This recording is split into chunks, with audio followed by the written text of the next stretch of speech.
Hello, we're so excited that you're here for the Jesuit Dallas virtual parent meeting focused on student resources. I'd like to introduce myself. My name is Molly O'Sullivan, and I'm the Assistant Principal of Student Academics. I work with students on schedules, grades, learning plans, and anything academic. I work closely with the Learning Resource Center, teachers, counselors, department chairs, and the administration team to ensure we're supporting the students and helping them grow in independence and self-advocacy. I look forward to meeting those of you I've not yet met and look forward to working with all of you. In this presentation, you will hear about services here at Jesuit that support your son's learning in a variety of ways. These services are created to help promote organization, executive functioning skills, and self-advocacy. Our goal is to have your son leave us ready to navigate the next step in his education, empowered to take control and seek the necessary resources for success. Jesuit offers a variety of resources, all of which you will learn more about later in this presentation. The resources include the Math Lab, which is staffed every period, before and after school, the Learning Resource Center. Although some students have the Learning Resource Center in their schedule, students are always welcome to stop in for help. Counselors who are available for any questions or concerns your son may have, and teachers. All teachers have office hours and are available for appointments to work with the students. All of these resources are available when your son is on campus or learning remotely. If you have questions about how to reach any of these services, please do not hesitate to reach out with your questions. I wish we were gathered here in the Terry Center together so you could see the number of parents and students who are here to understand the learning support at Jesuit. We have well over 200 students with a wide variety of diagnoses, and another portion of students who simply use the services to help them be more successful at Jesuit. Next, you will hear from a variety of individuals who are here to help your son, including teachers, counselors, the learning resource staff. We are all here for him. I look forward to working with you. Thank you for joining us.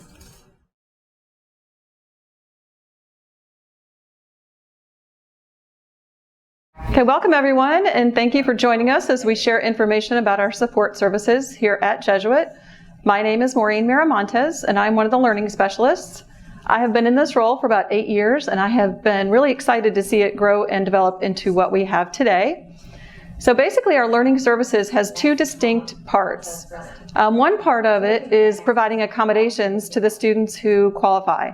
The three accommodations that we provide are 50% extended time on tests and quizzes, preferential seating, and the use of a computer for essays for certain kids who qualify.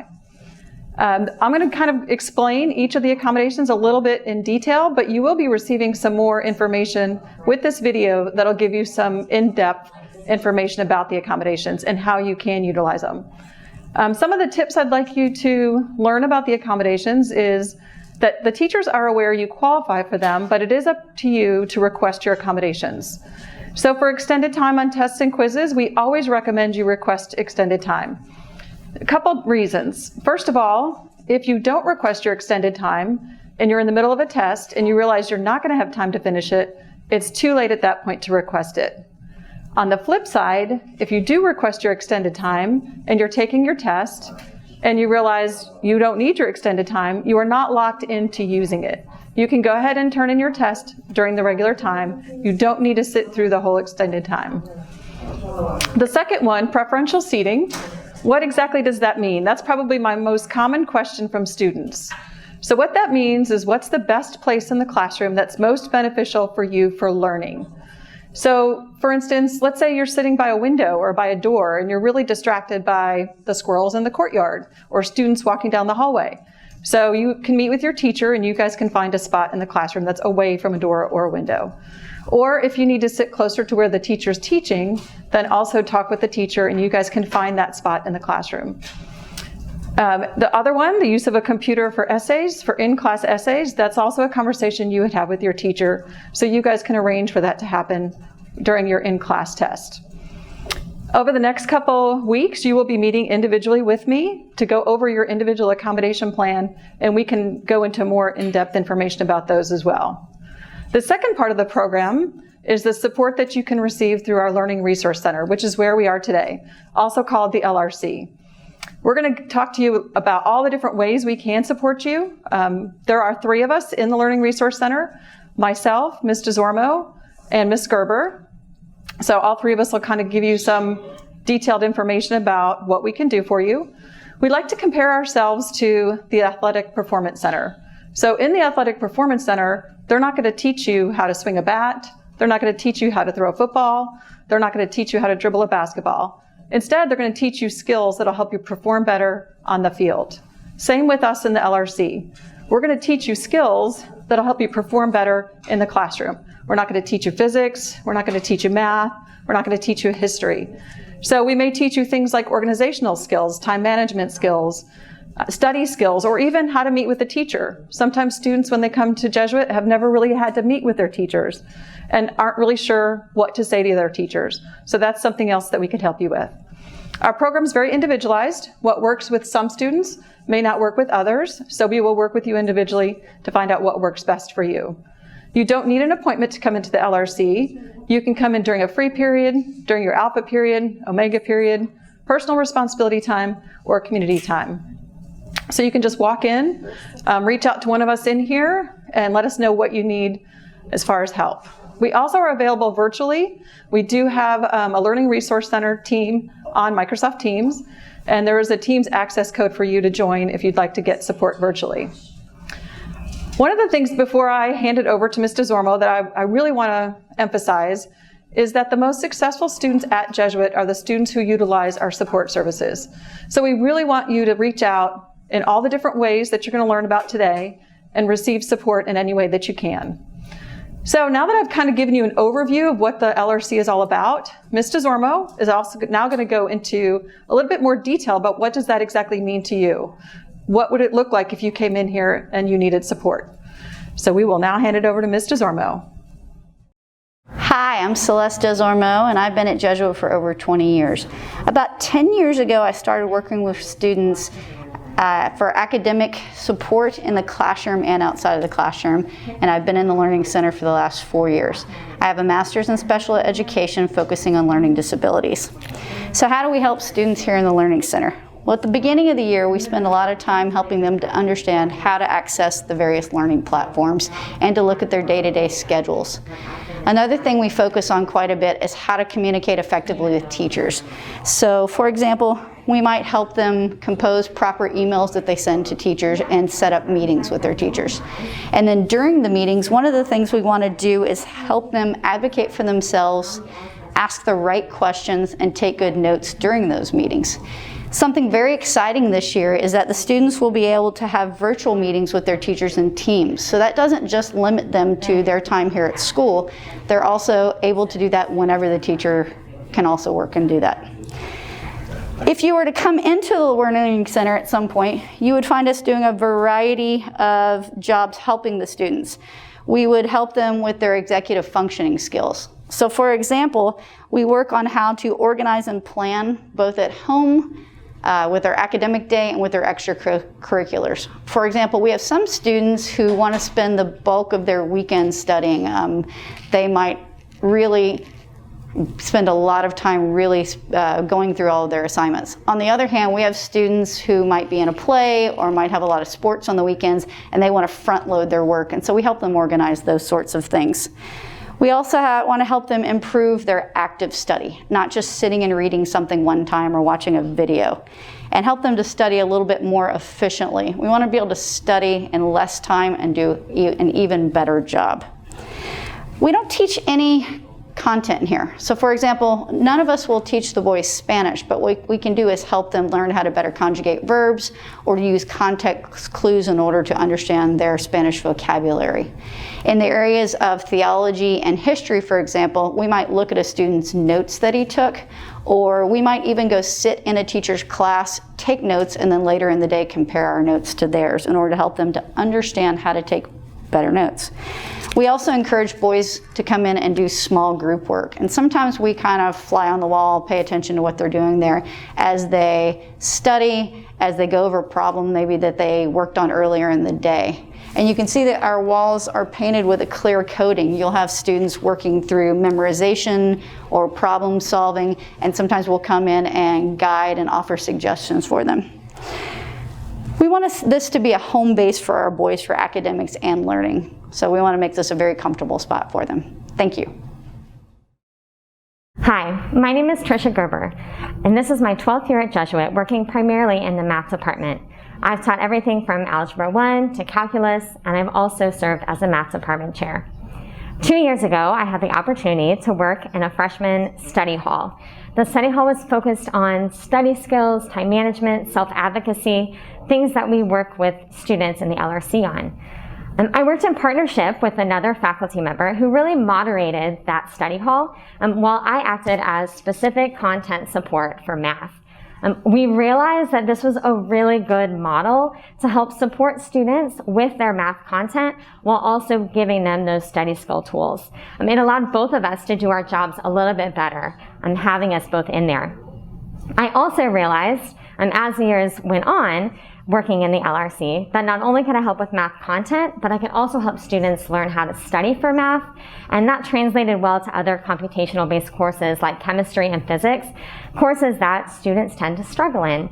I'm in the LRC during alpha period every day from 8 to 8:50. I've enjoyed meeting many of your sons so far, and I look forward to supporting them throughout the year.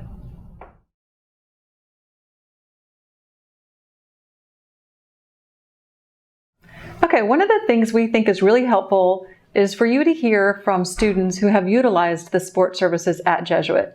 So we have 4 students who are going to share their experiences of how they use the Learning Resource Center, how they meet with their teachers, and how they use some of the other support services here at school. So we hope you enjoy hearing from their perspective. Hi, I'm Michael Esteve, class of 21, and I've been in the LRC since sophomore year. My favorite thing about the LRC is that I can meet with Miss Miramontes and Miss DesOrmeaux about like grades, and they help me to stay on track. And one thing I love most about LRC is that I can go visit with teachers. It's like a study hall basically, and you can go visit with teachers if you need to. One piece of advice that I would give to freshmen that I wish I knew was try to meet with teachers, because meeting with teachers for me has really helped me a lot through my success this year. Meeting with teachers is just a great way to build that one-on-one relationship, and you can have more help. And for me, it's easier for me to ask questions when I'm one-on-one with the teacher. Hi, I'm Oscar Jarman, class 21. This is my 4th year of doing LRC. No matter what point of day you come in here, it's always silent. It's either Miss Miramontes, Mrs. DesOrmeaux, or Miss Gerber either here to help you. If you need help with studying habits, taking notes, get to meet your teachers, or just trying to maintain your grades, or just keep watch your grades, they're here to help you. Freshman year, I just wasn't aware of how my grades looked, and if my grades slipped, they were always here to let me know that it was slipping. And they also made sure there's a math teacher in here to help me with math, because that's my subject I struggled with. My advice to you is don't be scared to ask for help, whether it's sports, school, or just asking other people for help, because here the teachers really love to help people who ask for help, and some might come help you, but they can't help you if you don't ask. So thank you. My name is Ryan Lee, and I'm in the class of 2021, and I've been using the LRC since my sophomore year at Jesuit, and I've just kind of been using it as like a safe spot just to kind of help me get all my work done, make sure I'm on top of everything, make sure I don't have any missings. It also helps with time management, and if I need to meet with any teachers, or if I need help drafting an email for teachers. And then advice that I'd give, I would just say to start early, and it's not a bad thing to use the LRC, and that they will actually help you and it'll benefit you in the long run. And yeah, thank you.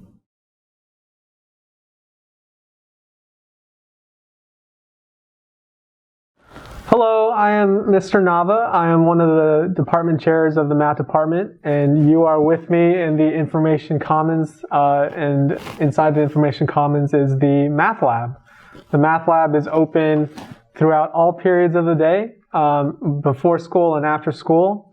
We have a math teacher in here every single period, so your sons can show up. They don't need to make an appointment. They can just drop in and ask for help, whether it's, asking questions on homework, whether it's, preparing for quizzes, preparing for tests, just any help that they need, we're available to them. There are plenty of spaces here, tables and computers for them to work. So it's also just a quiet space to work. But as you know, students need help. Some students need help in math, and we want to make sure that we're available to students outside of class, and they can always access us.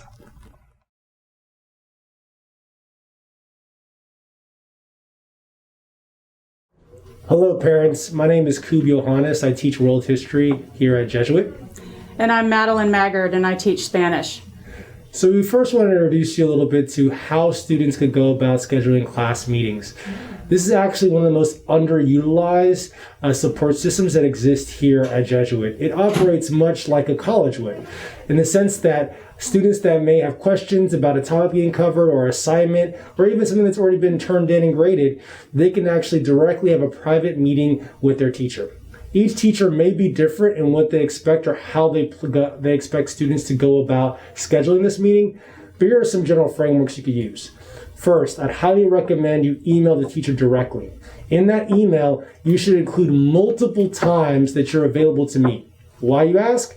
It's because a teacher may not be available at that one time that you may present to them, and then that'll create a whole chain of back and forth emails.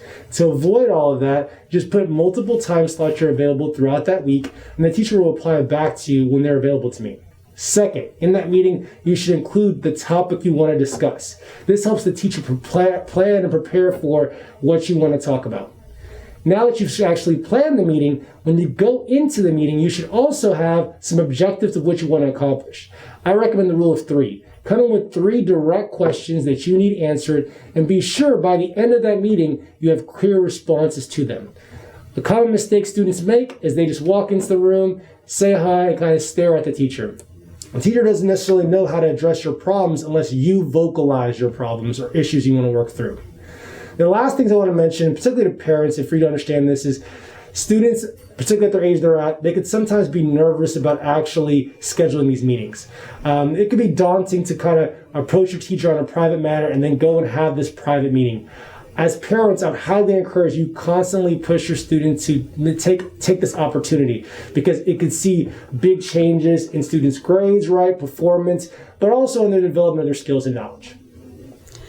Coop, or Mr. Yohannes. Everybody calls him Coop. I would completely agree. In fact, that's the very first topic I wanted to talk with you about too.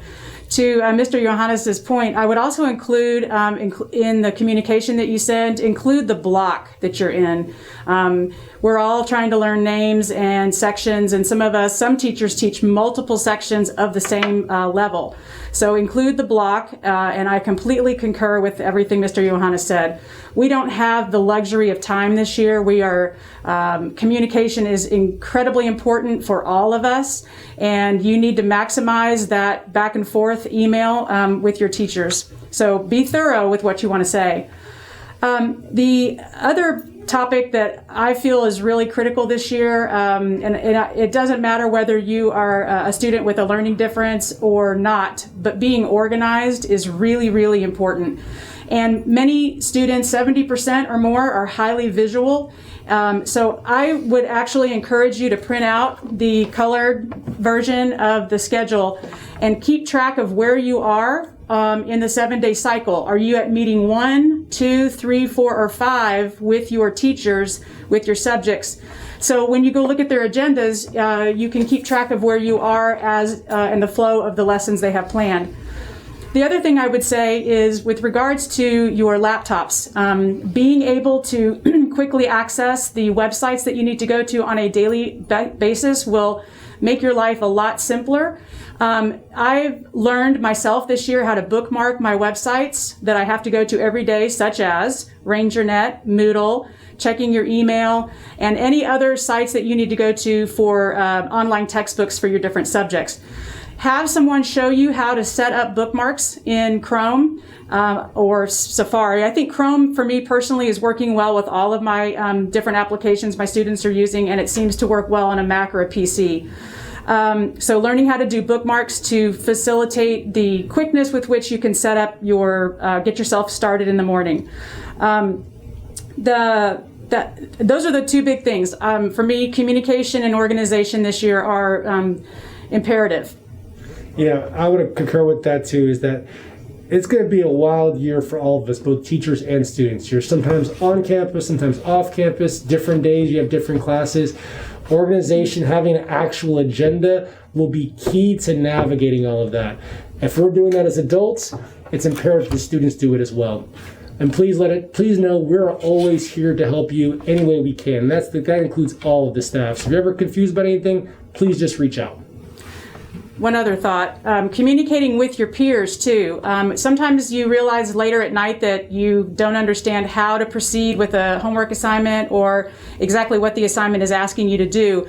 I would encourage you to reach out to your teacher first. If you don't get a timely response or a prompt response, which is fine, it's after hours for school, reach out to a classmate on Teams. We are working so hard this year on building community and being there for each other, and that is one other way that your brothers you can help each other out. It's not cheating if you are asking for direction and guidance on how to do an activity. You can collaborate in that way, and oftentimes that's a very good solution for something later in the evening.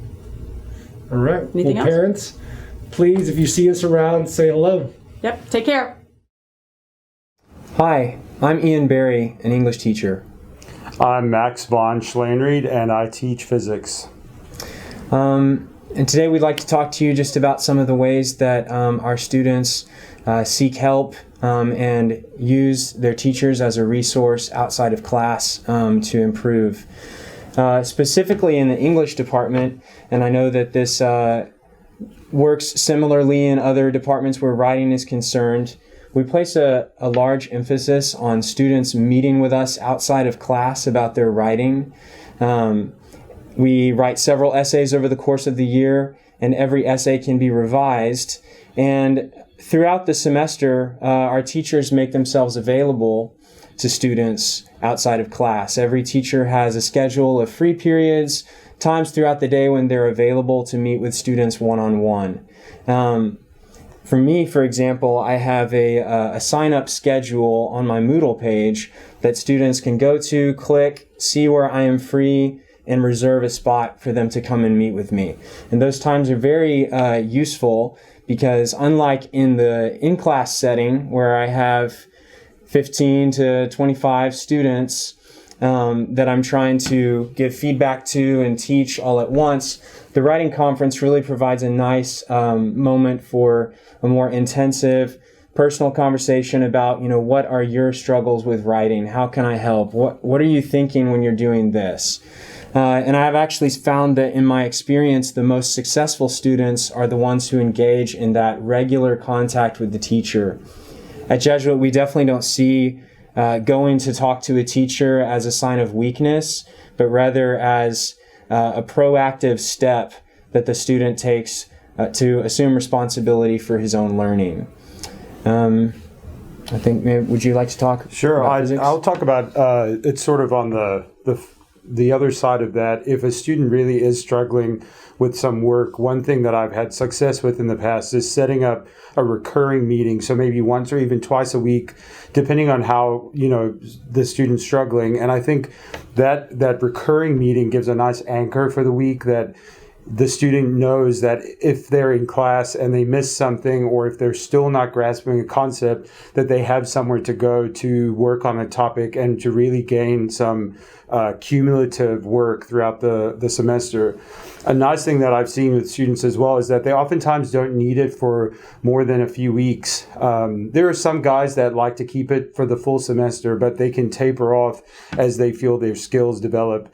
And it's also a really great way, as Ian was saying, we encourage students to come meet with us outside of class, to learn to have relationships with their teachers, And it's a good preparation for college as well in that regard, meeting your professors outside of your class time and building some rapport. So that's kind of, for me, there's ongoing individual skill work really does benefit the student, and it's repetitive. It really helps a great deal. So I was also going to mention kind of on the topic of rapport, building rapport with your teachers. We have so many clubs, and some of them are a lot more, they have a lot more emphasis on sort of classes that you can take, enrichment classes where there's no homework, but you can develop more. I know Ian runs the Jesuit Journal where you can write more outside of class. And some of the great things about those programs as they connect to, the like learning resources at Jesuit is one, building relationships with teachers that you don't have as a classroom teacher really helps if you have questions on something, or if you need you can't find the teacher you have, you can go to other people for help. We have that kind of community aspect, and I think that's really important. And you can also enrich your learning, and then it kind of inspires you to do more in the room because you're engaged outside of the classroom with stuff that you're more passionate about, not necessarily just tasks that you have to do. So, in addition to the journal, what would be some like medical society? Yeah, we have the medical society, the Junior Classical League. That's all the classics in Latin. We have robotics team. There's engineering and a car club, and a variety of things for people that are interested in different areas. Spanish Honor Society. Honor Society, the Chinese club, and there's a lot. So. I'd also like to talk about the virtual resources that the ways that we teachers at Jesuit are attempting, all the more so in this unusual school year, to support students virtually, because we are conscious of the fact that we have limited time with them on campus this year. Students aren't coming to school every day, and so in the absence of that regular contact, just to speak for the English department, we are actively trying to provide more additional resources that students can access if they need. We spend the class time on the essential content of the course, but for example, we're starting to read The Great Gatsby in my sophomore class, and for every chapter of the book, we are making videos so that students can, as they read, follow along, and that's just another opportunity for me to highlight some of the main ideas, some of the things that I want them to get out of the chapter. So another thing that I mentioned writing conferences earlier, and I know from the spring when we were doing e-learning and now for students who maybe don't have a free period when I am free or would like to meet with me on a day that they are not on campus, I make myself available to, I'm open to doing a writing conference on Teams. Another thing that I've done in the past is to make we have a digital writing conference where the student shares his work with me, and then I make a screen recording video where I look at his writing and talk about, the essential points, and then I send that recording to him. So it's just another way to get feedback. While those were sort of English-specific things, I believe that, all departments in some way are thinking about how to use Teams and other resources to augment the educational experience online.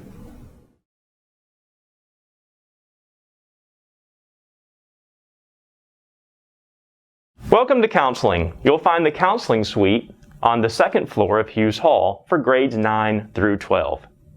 My name is Corey Marr. I'm Tim Host. And I'm Tim Murphy. In the counseling suite, you'll find a common area and counselors' offices throughout the second floor. We're available to students throughout the day for individual meetings, as well as group meetings once a week in a format we call guidance. We help students with acclimation, time management, setting new routines, and other issues that may come up where we can provide emotional and social support. We're also here to help you as parents. Please don't hesitate to call us if you have any concerns or questions. Our contact information is available on the Jesuit website under the Student Life tab. We look forward to meeting you and working with you this year.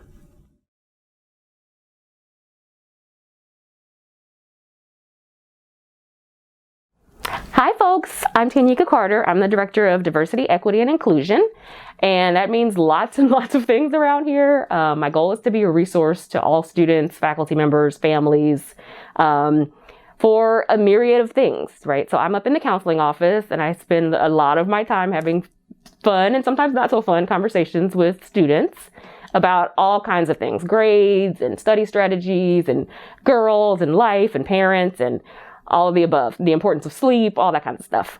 So I want to make sure that everyone knows who I am and where I'm located. Like I said, I'm upstairs in the counseling suite, and I am available to, unlike the other counselors, I don't have a specific grade level or a specific alphabet of last names that I can work with. So I'm available to everyone.